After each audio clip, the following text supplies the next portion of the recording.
Në qoftë se juve duhet ta keni vënë, Arbana thekson her pas here që vendimtare është sfida. Për sa kohë është sfida, në qoftë se nuk do të merren përbazë votat e publikut për të nxjerrë fituesin, po do të merret mbas kush e fiton sfidën, kam frikë se me këtë pikë, këtë vit, produksioni do të arrijë të nxjerrë fituesin që ata dëshirojnë që të nxjerrin dhe jo atë që publiku dëshiron. Shpresoj shumë që të jem gabim, realisht, sepse ne meritojmë të kemi një fituese të fermës për herë të parë. Jo për herë të parë, për herë të dytë, se për herë të parë ka qenë Dionisi, fituesi i publikut realisht, dhe pastaj Big Basta për mua nuk ka qenë,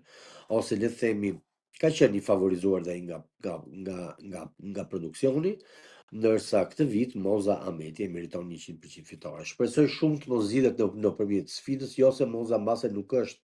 e aftë për ta fituar, po mbase sfida mund të jetë favorizon me logjik një vajzë 20 e ca vjeçare se sa një grua 62 vjeçare. Nisur nga kjo do të shikoja në çik edhe faktin pse opinionistët vazhdojnë dhe godasin Mozën ose godasin në mënyrë të tërthort Mozën, duke i përmendur djemt e shtëpisë etj etj. Mendoj që janë rrugë të gabuar dhe shpresoj shumë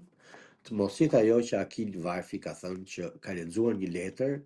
ku Moza pak para finales do të eliminohet.